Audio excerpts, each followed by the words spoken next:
উপায় পাশা খেলায় হেরে গেছে বাবা। দ্রৌপদী কার কাছে গেল জানেন? দ্রোণাচার্য ছিল, কৃপাচার্য ছিল, ভীষ্ম ছিল, ধৃতরাষ্ট্র ছিল, কত ভালো ভালো মানুষ ছিল, কিন্তু নাথ বউ তো ভীষ্মের চরণ দুটো জড়িয়ে ধরলো। দাদু একবার তাকাও, দেখো আজ আমার কেমন অবস্থা, তাকাও। তোমার আরেক নাতির আমার লজ্জাটা ধুলোর সাথে মিশিয়ে দিচ্ছে, দাদু আমাকে কৃপা করো। সেদিন কুলের কুলপতি ভীষ্ম ইচ্ছা করলে পারত, কিন্তু মাথাটা না। তারপরে ঘটনা আপনারা জানেন, কৃষ্ণ কৃপা করেছিলেন, বস্ত্রহরণ হয়নি।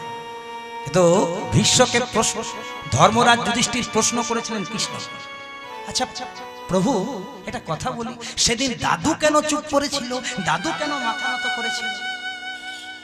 ভীম বলছে কেন মাথা নত করবে না? দেখলে না কি বললো, যে আমি দুর্যোধনের অন্ন খেয়েছি, বেঈমানি